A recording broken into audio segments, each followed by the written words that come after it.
Bundle থাকলে প্রতি সেনমানিতে টাকা বাঁচবে। বিকাশ সেনমানি বান্ডেল কিনে জিতুন প্রতি লেনদেনে। জাতীয় ঐকমত্য কমিশনকে সংস্কার কার্যক্রম দ্রুত এগিয়ে নেয়ার তাগিদ দিয়েছেন প্রধান উপদেষ্টা অধ্যাপক মুহাম্মদ ইউনূস। শনিবার বিকেলে যমুনায় কমিশনের 2 সদস্যের সঙ্গে বৈঠকে তিনি এই তাগিদ দেন। এবছরের ডিসেম্বর থেকে 2026 সালের জুনের মধ্যে নির্বাচন আয়োজনের লক্ষ্যে এই তাগিদ দেন ডক্টর ইউনূস। বৈঠকে ডক্টর আলী রিয়াজ ও ডক্টর বদিউল আলম মজুমদার জাতীয় ঐকমত্য কমিশনের কার্যক্রমের অগ্রগতি তুলে ধরেন। জানান সংস্কার কমিশনগুলোর সুপারিশ নিয়ে রাজনৈতিক দলগুলোর সঙ্গে আলাদাভাবে আলোচনা চলছে।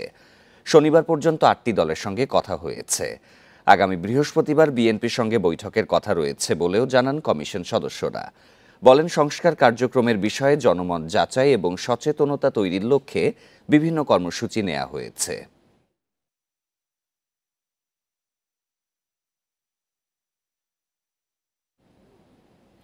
ইসরায়েলের সঙ্গে সম্পর্ক ছিন্ন করতে মুসলিম বিশ্বের প্রতি আহ্বান জানানো হয়েছে। মার্চ ফর গাজা কর্মসূচির ঘোষণাপত্রে পূর্ব জেরুজালেমকে স্বাধীন ফিলিস্তিন রাষ্ট্রের রাজধানী হিসেবে স্বীকৃতি দেওয়ারও দাবি জানানো হয়। গাজা ইসরায়েলি আগ্রাসন, গণহত্যা বন্ধ ও ফিলিস্তিনিদের প্রতি সংহতি জানিয়ে শনিবার সোহরাওয়ার্দী উদ্যানের গণজমায়েত রূপ নেয় জনসমুদ্রে। লাখো মানুষের প্রতিবাদী স্লোগানে মুখর সোহরাওয়ার্দী উদ্যান সহ আশপাশের এলাকা। গাজায় ইসরায়েলি গণহত্যার প্রতিবাদ জানায় তারা। সকাল থেকেই আসতে থাকে লাখো জনতা। মার্চ ফর গাজা সমাবেশ পরিণত হয় জনসমুদ্রে। সবার হাতে ছিল ফিলিস্তিনের পতাকা। সমাবেশে ইসলামী বক্তা মিজানুর রহমান আজাহারি বলেন, প্রতিটি বাংলাদেশি মুসলিমের মনে রয়েছে ফিলিস্তিনিদের জন্য ভালোবাসা। কিন্তু মাজলুম ফিলিস্তিনিদের স্বাধীনতা, তাদের অধিকার, গাজার মানুষদের বিরুদ্ধে জুলুম বন্ধের দাবিতে আমরা প্রত্যেকটা বাংলাদেশের মানুষ ধর্ম বর্ণ নির্বিশেষে আমরা প্রত্যেকে তাদের সাথে সংহতি প্রকাশ করছি। আজকের এই মহাসমুদ্র, জনসমুদ্র ফিলিস্তিনের প্রতি, আল আকসার প্রতি বাংলাদেশের জনগণের ভালোবাসার বহিঃপ্রকাশ। আজকের এই জনসমুদ্র প্রমাণ করে আমাদের এক একজনের হৃদয়ে, বুকের ভেতরে বাস করে এক একটা ফিলিস্তিন। সমাবেশে যোগ দেন বিএনপি, জামায়াতে ইসলামী, এনসিপি, খেলাফত মজলিস সহ প্রায় সকল রাজনৈতিক দলের নেতাকর্মীরা। বিক্ষোভ সমাবেশে বিকেল 4টার পর ঘোষণাপত্র পাঠ করা হয়। বলা হয়, ইসরায়েলের সঙ্গে যত চুক্তি আছে তা বাতিল করতে হবে। তোলা হয় স্বাধীন ফিলিস্তিন রাষ্ট্র ঘোষণার দাবি। জায়নবাদী ইসরায়েলের গণহত্যার বিচার আন্তর্জাতিক আদালতে নিশ্চিত করতে হবে। 2, যুদ্ধবিরতি নয়, গণহত্যা বন্ধে কার্যকর ও সম্মিলিত পদক্ষেপ গ্রহণ করতে হবে। 3, 1967 সালে পূর্ববর্তী ভূমি ফিরিয়ে দেওয়ার জন্য বাধ্যবাধকতা তৈরি করতে হবে। 4, পূর্ব জেরুজালেমকে ফিলিস্তিন রাষ্ট্রের রাজধানী হিসেবে আন্তর্জাতিকভাবে স্বীকৃতি দিতে হবে। জায়নবাদের বিরুদ্ধে রুখে দাঁড়ানোর আহ্বান জানানো হয় ঘোষণাপত্রে। ইসরায়েলের সাথে অর্থনৈতিক, সামরিক ও কূটনৈতিক সকল সম্পর্ক অবিলম্বে ছিন্ন করতে হবে। 2, জায়নবাদী রাষ্ট্রের বিরুদ্ধে বাণিজ্যিক অবরোধ ও নিষেধাজ্ঞা আরোপ করতে হবে। 3, গাজার মুসলিম জনগণের পাশে চিকিৎসা, খাদ্য, আবাসন ও প্রতিরক্ষা সহযোগিতা সহ সর্বাত্মক সহযোগিতা নিয়ে দাঁড়াতে হবে। যার যার অবস্থান থেকে ইসরায়েলের সব পণ্য বয়কট করতে মুসলমানদের প্রতি আহ্বান জানানো হয় সমাবেশ থেকে। শহীদদের শাহাদাতের উসিলায় আমাদের সবাইকে কবুল করেন। বন ইবনে কামাল, ইন্ডিপেন্ডেন্ট নিউজ, ঢাকা। সারা বিশ্বের গণতান্ত্রিক রাষ্ট্রের জনগণ গাজায় গণহত্যার বিরুদ্ধে প্রতিবাদ করলেও মুসলিম বিশ্বের মোড়ল রাষ্ট্রদের ভূমিকায় দুঃখ প্রকাশ করেছেন বিএনপি স্থায়ী কমিটির সদস্য সালাউদ্দিন আহমেদ। বলেন, জাতিসংঘ সহ বিভিন্ন বিশ্ব সংস্থার নিষ্ক্রিয়তায় ইসরায়েল গাজায় গণহত্যা চালিয়ে যাচ্ছে। শনিবার দুপুরে রাজধানী সোহরাওয়ার্দী উদ্যানে মার্চ ফর গাজায় অংশ নিয়ে তিনি কথা বলেন। সকল জনগণ আজকে এই গণহত্যার বিরুদ্ধে প্রতিবাদ করছে, আমরাও তার শরিক হচ্ছি। তবে দুঃখের বিষয়, মুসলিম বিশ্বের মোড়ল রাষ্ট্ররা ইসরায়েলের বিরুদ্ধে তেমন কোনো প্রতিবাদ করছে না। জাতিসংঘের নীরব ভূমিকা এবং ওআইসি সহ আরব লীগের যে নীরব ভূমিকা এবং নিষ্ক্রিয়তা, সেই জন্য এই গণহত্যা পরিচালিত হওয়ার জন্য তারা সুযোগ পাচ্ছে। গাজায় গণহত্যার বিরুদ্ধে প্রতিবাদে মার্চ ফর গাজা কর্মসূচিতে যোগ দেন দেশের বিভিন্ন প্রান্ত থেকে আসা নানা শ্রেণী পেশার মানুষ। শনিবার সোহরাওয়ার্দী উদ্যানমুখী সড়কে নামে জনতার ঢল। তাদের ব্যানার, প্ল্যাকার্ডে দেখা যায় ফিলিস্তিনের প্রতি সংহতি ও ইসরায়েলি নৃশংসতার প্রতিবাদ। মার্চ ফর গাজা কর্মসূচির জন্য নির্ধারিত সময় ছিল বেলা ৩টা। তবে শনিবার সকাল থেকেই সোহরাওয়ার্দী উদ্যান অভিমুখে দেখা যায় ছোট বড় মিছিল। বেলা গড়ানোর সঙ্গে সঙ্গে রাস্তায় ঢল নামে প্রতিবাদী জনতার। বিভিন্ন রাজনৈতিক ও সামাজিক সংগঠনের নেতাকর্মী সহ শান্তিকামী জনতা জড়ো হতে শুরু করেন বাইতুল মোকাররম মসজিদের সামনে। তাদের হাতে দেখা যায় বাংলাদেশ ও ফিলিস্তিনের পতাকা এবং বিভিন্ন স্লোগান লেখা প্ল্যাকার্ড। কুষ্টিয়া থেকে আসছি মার্চ অফ গাজার উদ্দেশ্যে। আমি চাই যে মুসলমানদের প্রতি যে নির্যাতন হচ্ছে এটা রুখে দাঁড়াতে। সকলকে আমি বলতে চাই, ইসরায়েলের যে পণ্যগুলো আছে আপনারা সকলে সেই পণ্যগুলো বয়কট করবেন। ইতিহাসের সভ্যতাকে ম্লান করে দিচ্ছে এই জায়নিস্ট ইসরায়েল। এর জন্য আমরা বাংলাদেশি জনগণ এখানে প্রতিবাদ করতে আসছি। গাজাবাসীর ওপর ইসরায়েলের নৃশংসতার প্রতিবাদে কর্মসূচিতে অংশ নেওয়ার কথা জানিয়েছেন বিক্ষোভকারীরা। তাদের কণ্ঠে ছিল স্বাধীন ফিলিস্তিনের দাবি। আমি একজন হিন্দু হয়েও বলতে চাই, মানুষ মানুষের পাশে দাঁড়ানো। ইসরায়েল যেভাবে বিধ্বস্তভাবে যে হামলাগুলো চালাচ্ছে এগুলো খুবই নিন্দনীয়। আমরা গাজীপুর থেকে এত দূরে শুধুমাত্র ফিলিস্তিনিদের পক্ষে জাস্টিসের জন্য এসেছি। একটাই দাবি, আমাদের ফিলিস্তিন মুসলিম ভাইদেরকে মুক্ত করে দেওয়া। গাজায় সহিংসতা বন্ধে সারা বিশ্বের মুসলমানদের ঐক্যবদ্ধ হওয়ার আহ্বান জানান কর্মসূচিতে অংশগ্রহণকারীরা। আনোয়ার সাদাত নূর, ইন্ডিপেন্ডেন্ট নিউজ, ঢাকা। যে ছাত্ররা অভ্যুত্থানে নেতৃত্ব দিয়েছে তাদের প্রতি সব রাজনৈতিক দলের শ্রদ্ধা থাকা উচিত বলে মন্তব্য করেছেন জাতীয় নাগরিক পার্টির উত্তরাঞ্চলের মুখ্য সংগঠক সার্জিস আলম। শনিবার দুপুরে পঞ্চগড় জেলা প্রশাসন ইকো পার্কে এক প্রশিক্ষণ কর্মশালার সমাপনী অনুষ্ঠানে সাংবাদিকদের কাছে এই মন্তব্য করেন তিনি। বলেন, বিএনপি রাজনৈতিক দল হিসেবে অনেক বড়, তাদের কাছে মানুষের প্রত্যাশা অনেক বেশি, তাই বিএনপিকে আরও দায়িত্বশীল হওয়ার আহ্বান জানান তিনি। এ সময় ভারতের ট্রান্সশিপমেন্ট চুক্তি বাতিল প্রসঙ্গে তিনি বলেন, বাংলাদেশ ভারত প্রতিবেশী দেশ, দুই দেশের সম্পর্ক মুখোমুখি দাঁড়িয়ে যায় এমন অবস্থা প্রত্যাশিত নয়।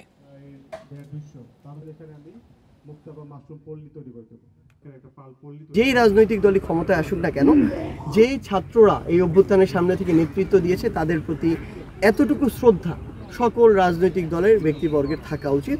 বিএনপি তাদের জায়গা থেকে কিংবা বিএনপির কোনো নেতা তাদের জায়গা থেকে আরও বেশি এই দায়িত্বটি পালন করবেন, কারণ যেহেতু তারা বড় দল, তাদের কাছে মানুষের প্রত্যাশা অনেক বেশি। গত ৮ মাসে রিজার্ভে হাত না দিয়ে দেশের অর্থনৈতিক স্থিতিশীলতা বজায় রেখেছে অন্তর্বর্তী সরকার। রেমিটেন্স প্রবাহ অন্তর্বর্তী সরকারের কারণেই বেড়েছে বলে মন্তব্য করেছেন ধর্ম উপদেষ্টা ডক্টর আফম খালিদ হোসেন। শনিবার দুপুরে চট্টগ্রামের এলজিইডি ভবনে আয়োজিত এক মত বিনিময় সভায় তিনি এই কথা বলেন। সভায় তিনি আরও বলেন, আগামী দিনে সরকারের জন্য অন্তর্বর্তী সরকার উল্লেখযোগ্য রিজার্ভ রেখে যাচ্ছে। আগে যারা ক্ষমতায় ছিলেন তারা লোভ লালসা থেকে মুক্ত হতে পারেনি, তাই তারা জনগণের টাকা বিদেশে পাচার করেছে বলেও অভিযোগ করেন উপদেষ্টা। এবছর সরকারি খরচে কাউকে হজে পাঠানো হবে না বলেও জানান তিনি। হজের জন্য 200 জন চিকিৎসক ও 1 কোটি টাকার ওষুধ পাঠানো হবে বলেও তথ্য দেন উপদেষ্টা।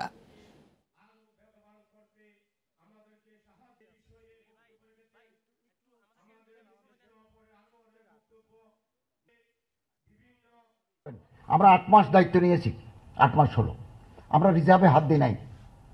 রেমিটেন্স বাড়ছে, মানুষের আস্থা বৃদ্ধি পেয়েছে। আমাদের যত লেনদেন হয়, আন্তর্জাতিক লেনদেন, কোটি কোটি টাকার লেনদেন হয়, এগুলো আমরা মার্কেট থেকে সামাল দিই। বাধা উপেক্ষা করে নববর্ষের অনুষ্ঠান সফল করার প্রত্যয় জানিয়েছেন সংস্কৃতি বিষয়ক উপদেষ্টা মোস্তফা সরোয়ার ফারুকী। শনিবার রাতে চারুকলা ইনস্টিটিউটে আনন্দ শোভাযাত্রার প্রস্তুতি পরিদর্শনে গিয়ে এসব কথা বলেন তিনি আশা করেন বর্ষবরণের বাকি সব প্রস্তুতি সফলভাবে সম্পন্ন হবে এবং সবাই আনন্দমুখর উৎসবে মেতে উঠবে। এ সময় চারুকলায় পুড়ে যাওয়া মোটিফ আবারও তৈরি হবে কিনা সে বিষয়ে উপাচার্য নিয়াজ আহমেদ খান বলেন, তারা আর পেছনে ফিরে তাকাতে চান না। শত্রুর মুখে ছাই দিয়ে চৈত্র সংক্রান্তি ও পয়লা বৈশাখের কর্মসূচি সফল করতে চান।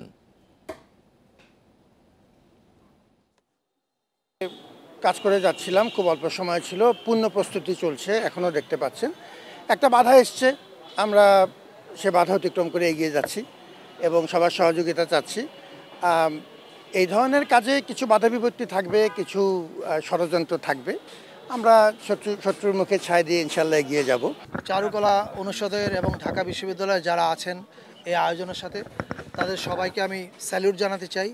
তারা প্রচণ্ড পরিশ্রম করেছেন গত 1 মাস। নাশকতার মাধ্যমে ওনাদের স্পিরিট দমানোর চেষ্টা করা হয়েছিল, আমি এসে দেখলাম যে স্পিরিট দ্বিগুণ হয়ে গেছে।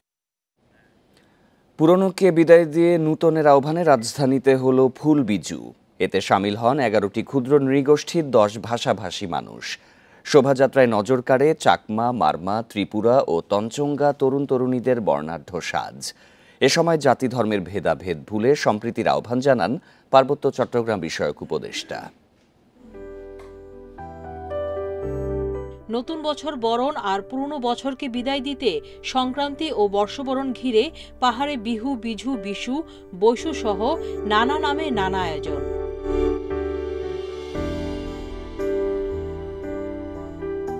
এর রেশ লেগেছে রাজধানীতেও। রমনা লেকে ফুল ভাসানোর মধ্য দিয়ে হয়ে গেল ফুল বিঝুর আনুষ্ঠানিকতা। এতে ক্ষুদ্র নৃগোষ্ঠীর সঙ্গে সামিল হন সমতলের বাসিন্দারা। ফুল বিজুতে সামিল হয়ে পুরনো বছরের জরাজীর্ণ কাটিয়ে নতুনের আহ্বান ছিল সবার কণ্ঠে। নদীর স্রোত যেরকম করে চলে যায় সেভাবে যাতে আমাদের সব দুঃখ কষ্ট চলে যায়। সামনের বছর যাতে আমাদের আরো ভালো কাটে, আমরা যেন আরো উন্নতি করতে পারি, এটাই আমাদের প্রার্থনা থাকবে আর কি। ফুল ভাসানো মা গঙ্গার কাছে প্রার্থনা করব যে আজকে আমরা যে বাংলাদেশে একটা বৈষম্যহীন একটা রাষ্ট্র, যেখানে আমরা সবাই শান্তিতে বসবাস করতে পারি। এ সময় পাহাড়ের বর্ষবরণের সম্প্রীতির বার্তা সমতলেও ছড়িয়ে দেওয়ার প্রত্যয় জানান তারা। আমাদের যে ফুল বিজু আজকের দিন, আজকে আমরা ফুল ভাসাবো এবং সব ফ্যামিলির মঙ্গলের জন্য, দেশের মঙ্গলের জন্য প্রার্থনা করব। সারা বছর ওয়েট করে এই দিনটির জন্য, তো এইটাকে আমরা অনেক বড় করে সেলিব্রেট করি। ভক্তি ভালোবাসার প্রতীক, শ্রদ্ধার প্রতীক। আমরা এই ঐতিহ্যকে শ্রদ্ধা করি, সম্মান করি, ভালোবাসি।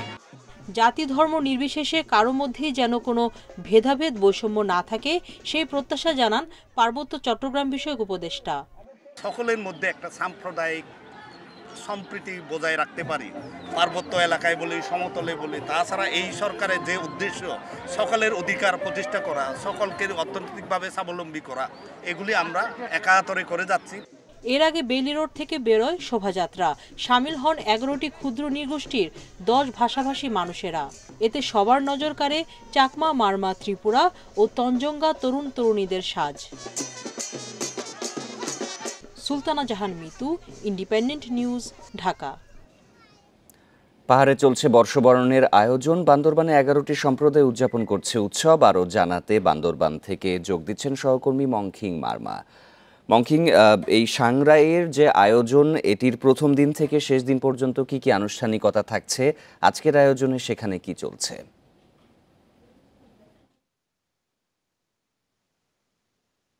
শুরু হবে। আজকে মূলত পাহাড়ের প্রথম বৈশাখের অনুষ্ঠান শুরু। এখানে বিজু থেকে শুরু করে সাংরাই, এই সব ধরনের অনুষ্ঠান হবে। 7 দিন ব্যাপী চলবে বান্দরবানে এই বর্ণিল আয়োজন। আমি এখন যেখানে দাঁড়িয়ে আছি রাজার মাঠে, অল্প কিছুক্ষণের মধ্যেই কিন্তু এখানে থেকে র্যালি শুরু হবে এবং বিভিন্ন জায়গা থেকে এখানে ধর্মবর্ণ নির্বিশেষে এবং এখানে 11টি জনগোষ্ঠীর পাশাপাশি এখানে বাঙালি সম্প্রদায় কিন্তু অংশগ্রহণ করছে এই র্যালিতে। এবং আরেকটু বলি যে এখানে এই আয়োজনকে ঘিরে কিন্তু একটি সাজ আমেজ রয়েছে পার্বত্য এলাকায়। আমি যদি আরেকটু জানাই যে এই বর্ণিল আয়োজন 7 দিনের ভিতরে চলবে। এর পাশাপাশি এখানে সবচেয়ে যে আকর্ষণ, যেটি মৈত্রী বর্ষণ উৎসব যে অনুষ্ঠানটি হয়, সেটির মাধ্যমেই কিন্তু সাংরাই এই বিজু বৈশু এই অনুষ্ঠানটি শেষ হবে। আরেকটি বিষয় জানিয়ে রাখি যে এটি শুধুমাত্র সাংরাই হলেও শুধুমাত্র মারমাদের অনুষ্ঠান নয়। এখানে এই অনুষ্ঠানকে ঘিরে কিন্তু এখানে পাহাড়ি, বাঙালি, তঞ্চঙ্গ, ত্রিপুরা সকলেই কিন্তু এই অনুষ্ঠানগুলো আয়োজন করে থেকে থাকেন এই বৈশাখী আয়োজন। এই হচ্ছে আমার কাছে সাংরাইয়ের সর্বশেষ। বান্দরবান থেকে বৈশাখী উৎসবের আয়োজনের খবর জানাচ্ছিলেন সহকর্মী মংখিং মারমা। নববর্ষ উদযাপন ঘিরে বাহারি পোশাকে সেজেছে রাজধানীর ফ্যাশন হাউস ও বিপণী বিতানগুলো। শাড়ি, সালোয়ার কামিজ কিংবা পাঞ্জাবিতে রঙের বৈচিত্র্যের পাশাপাশি ফুটিয়ে তোলা হয়েছে বাঙালি সংস্কৃতির ঐতিহ্যবাহী নানা নকশা। গরমের কারণে প্রাধান্য পাচ্ছে সুতির আরামদায়ক কাপড়।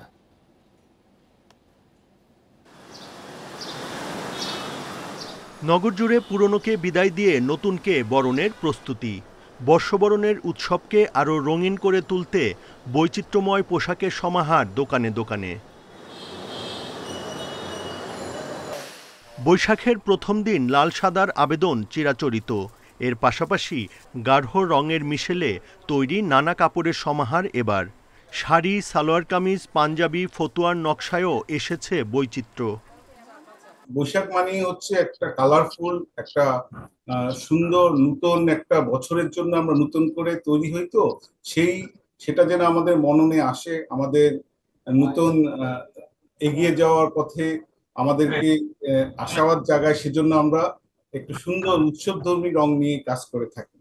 Bailey road, Aziz super market, Dhanmondi, মৌচাক, মিরপুর, বনানী সহ বিভিন্ন এলাকার বিপণী বিতানগুলোতে পহেলা বৈশাখ ঘিরে কেনাকাটায় ব্যস্ততা। শিশুদের পোশাক বিক্রি হচ্ছে সবচেয়ে বেশি। স্বামী স্ত্রীর ম্যাচিং ড্রেস বা শাড়িরও রয়েছে চাহিদা। এমব্রয়ডারি, ব্লক ও স্ক্রিন প্রিন্টের কাপড়ই বেশি পছন্দ ক্রেতাদের। কালারফুল ড্রেসগুলি বৈশাখে একটু বেশি চলে। রেড কালার, অরেঞ্জ কালার, হলুদ কালার, এইসব কালারগুলি বেশি চলতেছে। আমাদের কাছে এইসব কালারগুলোই আছে। ফ্যামিলি কম্বো ড্রেসটা আর কি খুব ভালো চলতেছে, তার সাথে শাড়ি আছে, এগুলো নিয়ে কাজ করা হয়েছে। নতুন পোশাকে নতুন বছরকে বরণের রেওয়াজ মেনে অনেকেই পরিবারের সদস্যদের পাশাপাশি স্বজনদের জন্য কিনে নেন পোশাক।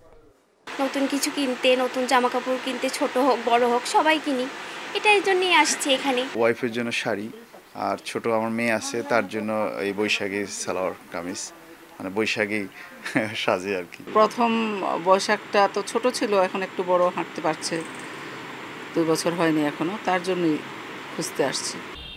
মৌচাক, Gausia, new market, Bashundhara city সহ বিভিন্ন শপিং সেন্টারে বৈশাখের কেনাকাটায় দেয়া হচ্ছে বিশেষ মূল্য ছাড়।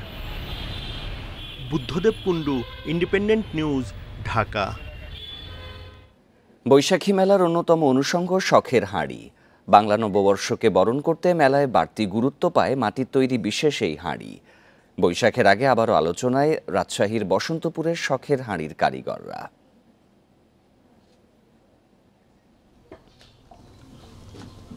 রাজশাহীতে বৈশাখ ঘিরে বাড়তি চাহিদা থাকে রঙিন হাঁড়ির, যাকে শখের হাঁড়ি নামেও চেনেন স্থানীয়রা। নানা আকৃতির এই হাঁড়ি রঙের স্পর্শে হয়ে ওঠে দৃষ্টিনন্দন। একসময় গ্রামাঞ্চলে ঘর সাজানোর কাজে ব্যবহার হলেও সময়ের ধারায় বদলে গেছে সেই চিত্র।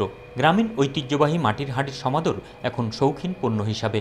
রাজশাহী অঞ্চলে হাতে গোনা কয়েকজন কারিগর টিকিয়ে রেখেছেন সেই ধারা। এই বিভাগে 4500 পরিবারে এই শখের হাঁড়ি বানাতো। এখন দেখেন গোটা পাড়া ঘুরে ঘুরে একটা হাঁড়ি ওই 200 টাকা, কেন 500 টাকা দিয়েও পাবেন না। শ্রম সে মূল্য নেয়, বানায় না। যা শ্রম সে মূল্য পায় না, বানাতে চায় না। আধুনিকতার বেড়াজালে এখন মাটির পণ্যের কদর নেই। এছাড়া উপকরণের দাম বৃদ্ধি ও যুগের সাথে তাল মেলাতে না পেরে হতাশা জমেছে কারিগরদের মনে। শখের হাঁড়িটা বৈশাখী চাহিদা বেশি হয় সব থেকে। বৈশাখে আমি 8-10 জায়গা দোকান করি, 7-8 জায়গা দোকান করি, ভাই ভাইতে সবাই এখানে একজনকে দিয়ে। আর এই কাজটা আমি করে রাখি সারা বছর ধরে। মাটির তৈরি সামগ্রী নিয়ে নতুন করে আশাবাদী বিশিষ্টজনরা। এজন্য ভোক্তাদেরই এগিয়ে আসার আহ্বান তাদের। কাপ, ব্রিজ, জগ, অনেক জিনিস নতুনভাবে আসছে। শুধুমাত্র আমরা যদি এর ব্যবহার বাড়াই, প্রতিনিয়ত আমরা যদি সবার বাড়িতে কিছু না কিছু করে নিয়ে আসতে থাকি, তাহলে যারা তৈরি করছে তারা উৎসাহ পাবে, তারা এর ব্যাপ্তি ঘটাবে। এসব পণ্যে শৌখিন ক্রেতাদের আকৃষ্ট করতে প্রয়োজন প্রদর্শনী ও ব্যাপক প্রচারণা। একই সাথে কারিগরদের সুযোগ সুবিধা নিশ্চিত করা গেলে বিলুপ্তপ্রায় শিল্পটি ঘুরে দাঁড়াবে বলে আশা বিশিষ্টজনদের। Ahsan Habib, Apu, independent news, Rajshahi. মেহেরপুরে তাপপ্রবাহের কারণে ঝরে পড়ছে আমের গুটি, ফলে দুশ্চিন্তা দেখা দিয়েছে আম চাষি ও ব্যবসায়ীদের মধ্যে। লোকসানের ভয়ে আম বাগান কিনছেন না পাইকাররা। গুটি ঝরা বন্ধে গাছের গোড়ায় পানি, সার ও কীটনাশক দেওয়ার পরামর্শ দিচ্ছে কৃষি বিভাগ।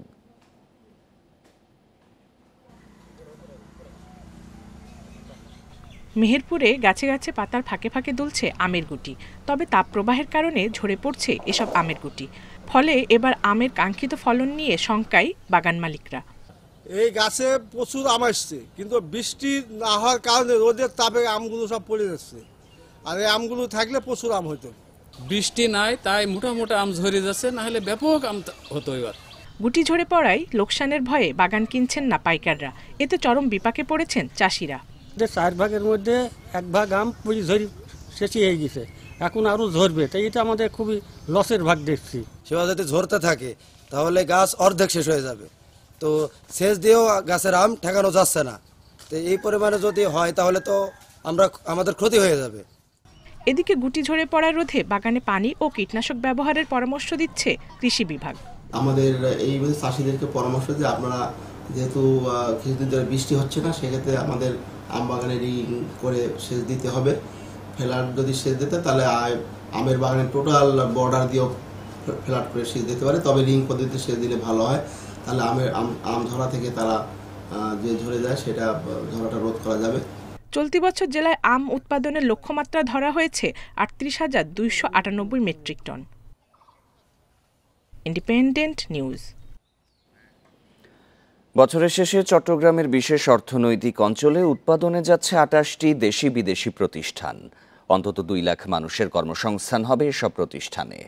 সম্প্রতি বাংলাদেশ বিনিয়োগ সম্মেলনে যোগ দেয়া বিদেশি বিনিয়োগকারীরা পরিদর্শন করেছেন এই এলাকা।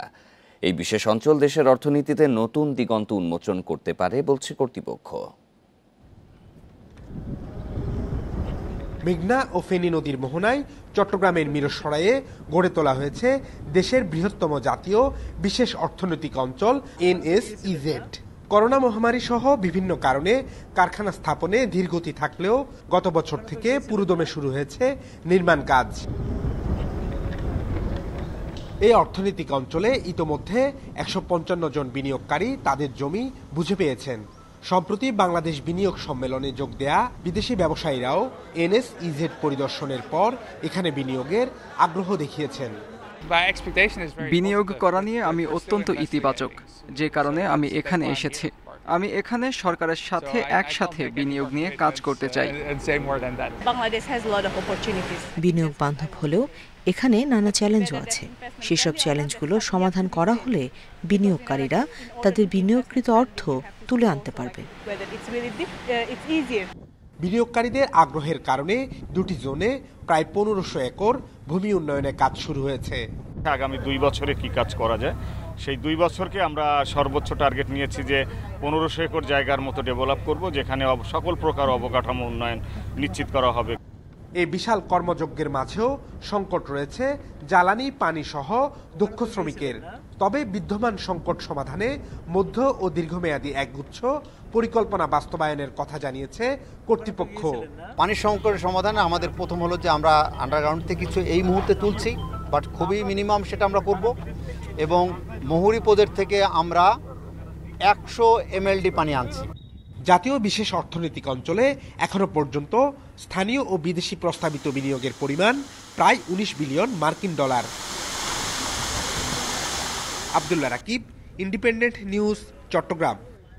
বিদেশি রাষ্ট্রদূতের সঙ্গে প্রতারণার মামলায় মডেল মেঘনা আলমের সহযোগী দেওয়ান সমীরের 5 দিনের রিমান্ড মঞ্জুর করেছে আদালত।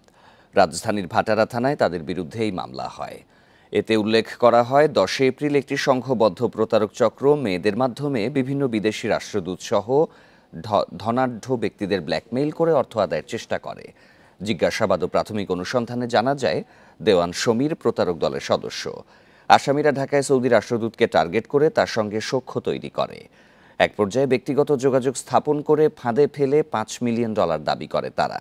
পরে দেওয়ান সমীর এই টাকার জন্য বিভিন্ন মাধ্যমে রাষ্ট্রদূতকে চাপ সৃষ্টি করেন।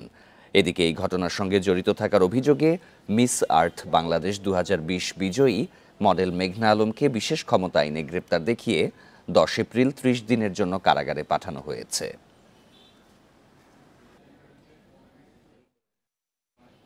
কিশোরগঞ্জের ঐতিহ্যবাহী পাগলা মসজিদের দানবাক্সে এবার 4 মাস 12 দিনে পাওয়া গেছে রেকর্ড 9,17,80,687 টাকা।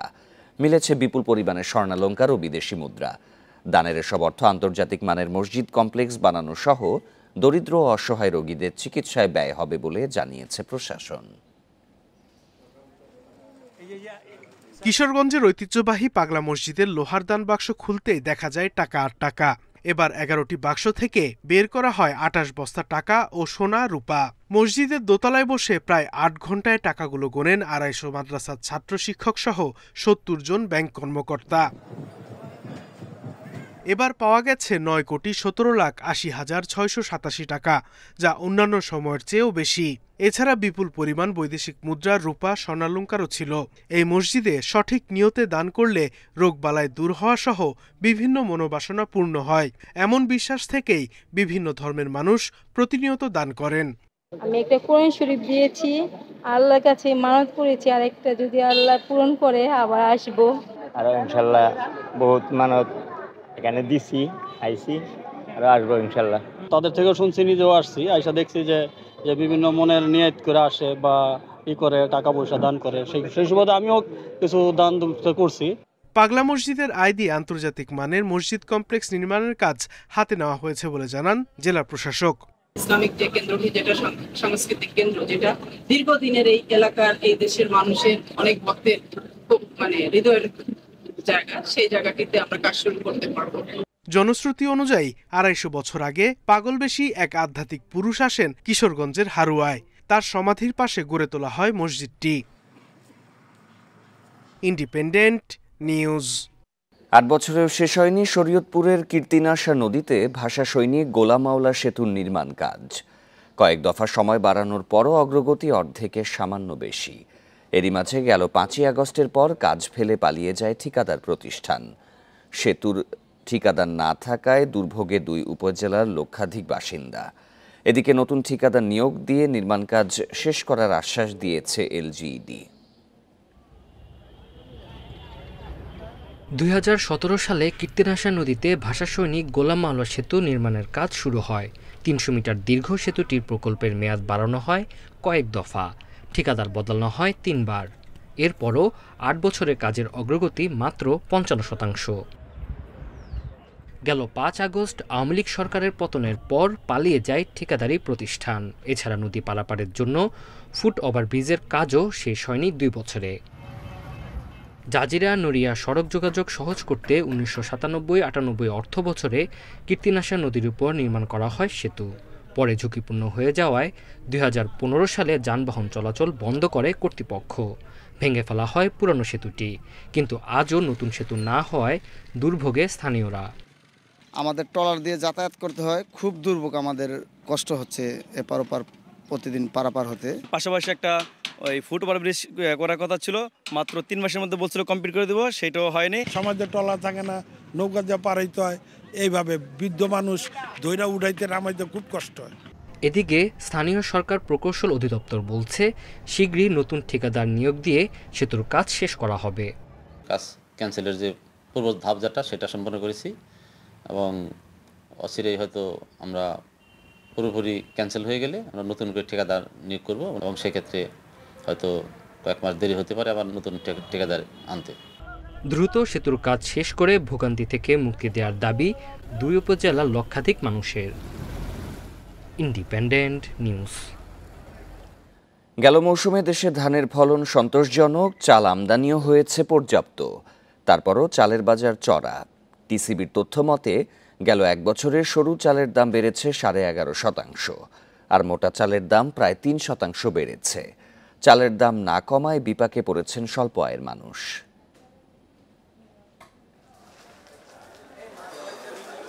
বাজারে এসেছে আমন মৌসুমের নতুন চাল। গেল আমন মৌসুমে 1.71 কোটি টন ও বোরো মৌসুমে 2.10 কোটি টন চালের ফলন হয়েছে। এদিকে গেল বছরের নভেম্বর থেকে চালের আমদানিও ছিল পর্যাপ্ত। চলতি অর্থবছর থেকে এখন পর্যন্ত 8.20 হাজার টন চাল আমদানি হয়েছে, যদিও ভোক্তারা এর সুফল পাচ্ছে না। বাজারে এখনও চড়া চালের দাম। ঢাকার বাজারে মোটা চাল বিক্রি হচ্ছে 54 থেকে 56 টাকা কেজি দরে, মাঝারি পাইজাম ও ব্রি 28 চাল 56 থেকে 64 টাকা এবং সরু মিনিকেট চাল বিক্রি হচ্ছে 82 থেকে 90 টাকা কেজি দরে। ট্রেডিং কর্পোরেশন বাংলাদেশ টিসিবির তথ্য মতে গত বছরের একই সময়ের তুলনায় সরু চালের দাম বেড়েছে প্রায় 11.5%, মাঝারি ও মোটা চালের দামও বাড়তি। বাইরে থেকে আমদানি করছে, আমদানি করিও চালের দামটা বাড়ে না, দিন দিন কমে নেই, দিন দিন বাড়ার উপরে আছে। এখনো আগের দামে আছে, কোনো চালে এখনো কমে নেই, তবে আমরা আশাবাদী সামনে সিজন আসছে তখন চালের দামটা কিছুটা কমবে। খাদ্য মন্ত্রণালয় থেকে চাল আমদানির অনুমতি আছে 15 এপ্রিল পর্যন্ত। এদিকে আমদানি বন্ধের অজুহাতে হিলি স্থলবন্দরের স্থানীয় বাজারে সব ধরনের চালের দাম বাড়িয়েছেন ব্যবসায়ীরা। চালের বাজারটা একটু ঊর্ধ্বগতি, এর কারণ ইম্পোর্টারদের জিজ্ঞেস করলে তারা বলে যে 15 তারিখ থেকে সম্ভবত চাল আমদানি বন্ধ হয়ে যাবে।